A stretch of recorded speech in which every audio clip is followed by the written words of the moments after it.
clase de aparato respiratorio. Si recuerdan, la anterior clase nos quedamos en esta parte que ya vamos a tocar las enfermedades, algunas patologías respiratorias. Luego vamos a tocar todo lo que es la influencia de la hemoglobina sobre el dióxido de carbono y el oxígeno. Y en la tercera y última parte del día de hoy vamos a tocar lo que es los reflejos del aparato respiratorio. Ya vamos a empezar entonces. Si se acuerdan, tenemos en el sistema respiratorio dos ofertas de oxígeno, que son los pulmones y el aparato circulatorio. Los pulmones y el aparato circulatorio determinan en conjunto la cantidad de oxígeno en la sangre, que depende de tres aspectos importantes: la cantidad de oxígeno disuelto, la cantidad de hemoglobina en sangre y la afinidad de la hemoglobina para el oxígeno. Si vamos a encontrar desequilibrio en uno de estos tres factores, vamos a encontrar dos estados patológicos, que son la hipercapnia y la cianosis. La hipercapnia, que es el exceso de dióxido de carbono en los fluidos corporales, y la cianosis, que es la cantidad excesiva de hemoglobina, pero desoxigenada, vasos sanguíneos. Vamos a presentar en algunos casos vamos a tener la consulta pacientes que nos van a demostrar este tipo de imagen, donde podemos ver característico tener las mucosas de color azulado. ¿Alguna vez les ha pasado cuando hace mucho frío? Cuando en la cumbre nos ha pasado cuando hemos ido a un lugar que supuestamente era caliente, pero hace mucho frío, estamos con aire y vamos a pasar. Sí. Si era una playa, supuestamente hemos ido pues con traje de baño para cambiar zapateros. Hemos ido preparados de pronto de que llaman un sur, un furar, un techo, y yo de mí estaba así susurrado. Entonces eso nos pasa también porque un exceso de hemoglobina sin oxígeno, ¿no? Debido a varios factores que afectan la salud en general. Ahora, los factores que afectan la afinidad de la hemoglobina por el oxígeno son tres. Eso es básico igual: el pH, la temperatura que les hablé y la concentración de 2,3-fosfoglicerato. El pH. Cuando el pH baja, la hemoglobina disminuye su afinidad por el oxígeno. Esto facilita que libere oxígeno a los tejidos. Este fenómeno se llama efecto Bohr. Es igual es pregunta de examen, ¿no? Me encanta cuando digo pregunta de examen, anotan en sus cuadernitos. Entonces, es el efecto Bohr. Cuando el pH baja, la hemoglobina disminuye su afinidad por el oxígeno. La temperatura. Cuando hay un aumento de temperatura, también reduce la afinidad de la hemoglobina por el oxígeno, favoreciendo que este se suelte donde hay más necesidad, donde se necesita más, en los tejidos que se necesita más oxígeno, ¿no? Otro es el 2,3-difosfoglicerato, o también llamado 2,3-difosfoglicerato, que es una molécula que se une a la hemoglobina y disminuye su afinidad por el oxígeno, ayudando que la hemoglobina libere oxígeno en los tejidos, especialmente en condiciones de hipoxia o anemia. Luego vamos a tocar este parámetro de la hemoglobina, pero como ya sabemos, la hemoglobina es una proteína que tiene la particularidad de unirse al oxígeno, y esto hace que se libere este oxígeno en los tejidos. Ahora vamos a ver enfermedades pulmonares relacionadas con la alteración del pH, ¿no? También que se llama el efecto Bohr. Vamos a tocar cuatro patologías importantes, las más importantes, que es el enfisema pulmonar crónico, la neumonía la atelectasia y el asma. El enfisema pulmonar crónico, básicamente, ¿qué significa? Es el exceso de aire en los pulmones, que es un proceso destructivo crónico especialmente dado por el tabaquismo. Como ven aquí, los alvéolos pulmonares están totalmente desintegrados, ¿no? Se ve alvéolos pulmonares afectados por la nicotina. Se producen tres aspectos fisiopatológicos importantes: la infección inicial, la infección crónica y luego vamos a ver la obstrucción de las vías aéreas, ¿no? La infección crónica y la obstrucción de las vías aéreas. La infección inicial se da un exceso de moco y el inflamatorio. En este proceso se da una obstrucción crónica de las vías respiratorias. La infección crónica ocurre por inhalación de humo o sustancias irritantes. Las sustancias irritantes alteran la defensa del organismo, ¿no? Se dividen los macrófagos. Especialmente la nicotina es el principal factor que va a producir esa patología, lastimando los cilios e impidiendo que el moco haga su trabajo. En este caso se produce el exceso. Y las obstrucciones de las vías aéreas, atrapamiento de aéreos e hipertensión pulmonar cardíaca. ¿Qué es la perfusión? Es el flujo de sangre. Básicamente es el flujo de la sangre de los vasos. Excelente. Si estuviese en el grupo, estuviese ganado. Gracias, doctor. Muy bien. Entonces, la perfusión es exactamente lo que dijo su compañero, es la difusión tanto del torrente sanguíneo, sea venoso, sea arterial, para el sangre de la la neumonía.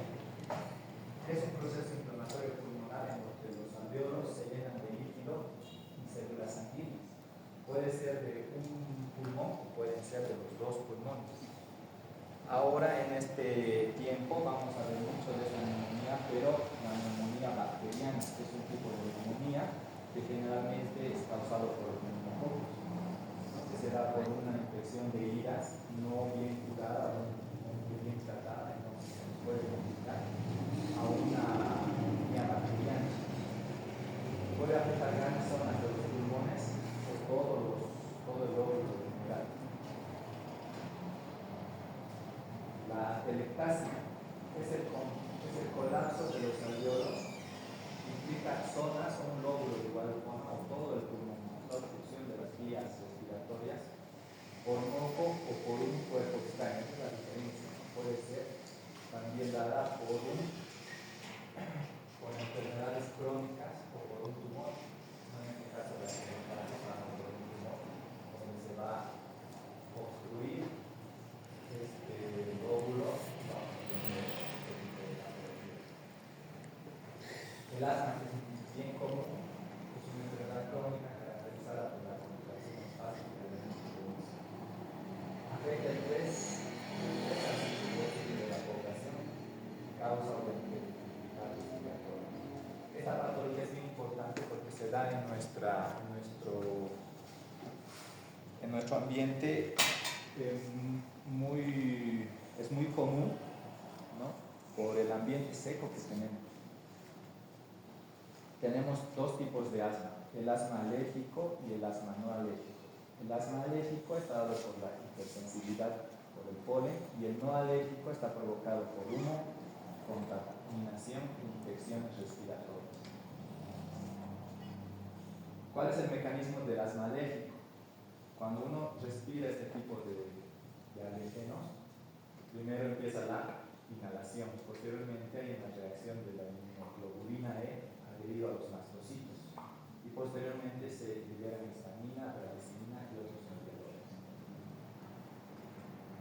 La reacción de la anafilaxia consiste en un edema localizado y espasmo del músculo.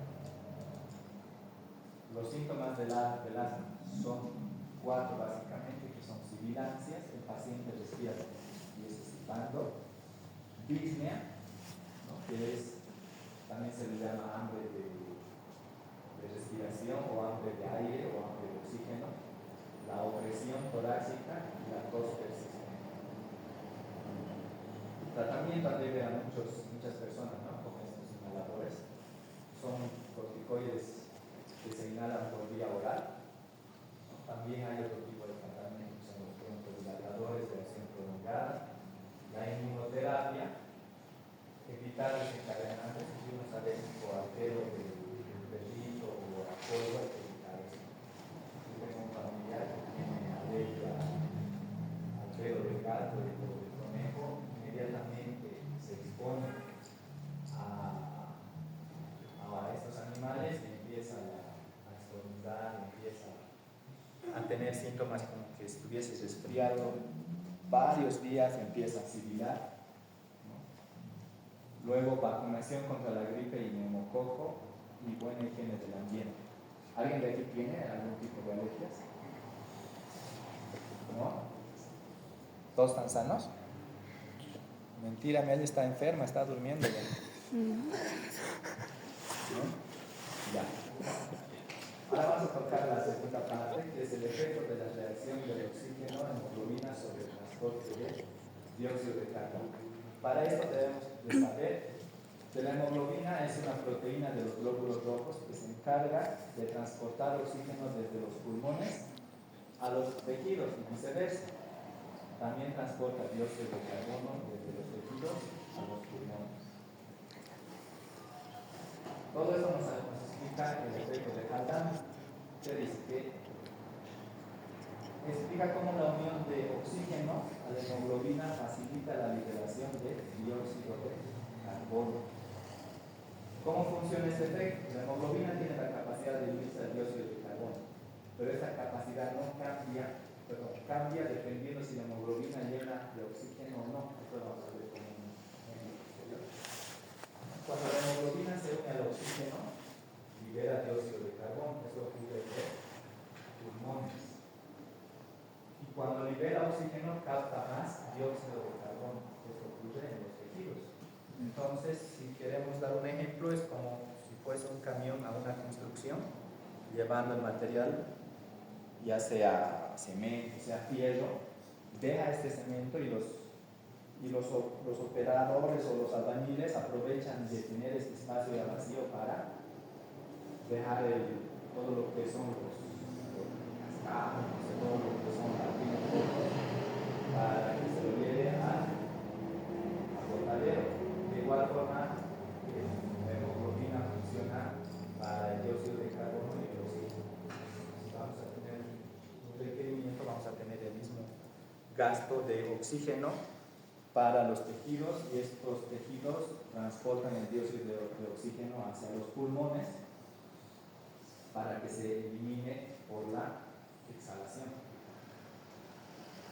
¿Cómo se elimina el dióxido de carbono? ¿Cómo se elimina a través de los tejidos hacia los pulmones? Estos viajan de tres formas.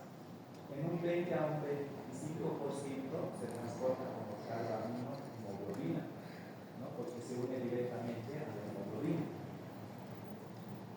En un 70% se transporta como carbonato.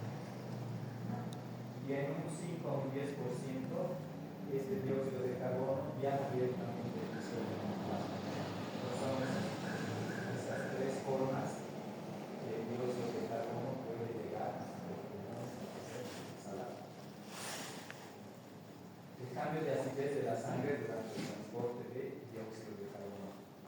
El ácido carbónico formado cuando el dióxido de carbono penetra en la sangre a nivel de los tejidos disminuye el pH de la sangre. Este pH es de 7.4 y va a hacer que disminuya a 7.35. Los amortiguadores de la sangre, el bicarbonato, el ácido carbónico y la hemoglobina impiden esta excesiva alteración. Entonces esto pasa en ejercicios intensos o bajo el flujo sanguíneo de la concentración de dióxido de carbono, se eleva y puede ocurrir acidosis tisular, ¿no? Este estado determina una neumonía pulmonar, llamado Disney, que ya habíamos hablado anteriormente, ¿Qué es la disnea? Que es la sed de aire, ¿no? De oxígeno. Y pueden haber tres factores, no sé si les ha pasado a ustedes. A mí me ha pasado esto, el tercero, que su estado mental subjetivo agrava la situación. Cuando uno se siente ansioso, empieza a tener disnea, ¿no? A respirar. ¿Les ha pasado? Cuando ha visto su nota de segundo parcial de fisiología, ¿no? Sí, también la normalidad de los gases de la respiración, el medio ambiente y el esfuerzo máximo de los músculos respiratorios. Algunos pacientes que tienen algún trauma respiratorio por algún accidente también pueden producir disnea. Pero lo más común es el estado mental subjetivo que da la respiración. En estos estados se desarrolla excesivamente el dióxido de carbono en nuestro equipo. Uno no empieza a ventilar bien y el dióxido de carbono se encuentra en mayor cantidad en el aparato circulatorio y empezamos a tener disnea. Ojo, en el consultorio les va a pasar también y tenemos que saber reconocer. Por eso es cuando entra el paciente al consultorio debemos hacer una historia clínica de primera mano y hacer una anamnesis, ¿no? Si el paciente entra ya nervioso, transpirando, podemos tener ese tipo de problemas. ¿Qué tenemos que hacer? Decir al paciente que se tranquilice y hacer que respire. A ver, respire y ver cómo está su rostro, cómo está ella de forma general. Los reflejos del aparato respiratorio. Esta es la tercera y última parte de esta clase. Vamos a tener el estornudo. El estornudo se origina en las vías nasales y se inicia por una irritación. Va por la vía aferente de los impulsos que siguen el quinto pancreas, que es el neumogástrico, ¿verdad? ¿No? ¿Qué o cuál es? Hasta el bulbo donde se integra el reflejo. El velo del paladar está en posición baja y permite que el aire salga por la nariz y también por la boca, expulsando por los extraños. El otro reflejo que tenemos es la tos. La tos se origina en los bronquios y tráquea, donde son muy sensibles al contacto excesivo de un material extraño. Se inhala aproximadamente 2 litros de aire. Se cierran las vías aéreas, bronquiotis y cuerdas vocales. Y lo interesante de esto es que hay una expulsión brusca, ¿no? De las cuerdas vocales y la epiglotis. Liberan este aire a 110 o a 160 kilómetros por hora. Es por eso que en esta temporada que tenemos el problema de infecciones respiratorias o la influenza debemos de taparnos el aire, ¿no? Porque si vamos a estornudar de forma abierta, podemos contagiar hasta 10 personas alrededor. El reflejo de la tos es la compresión intensa y colapsa los bronquios y la tráquea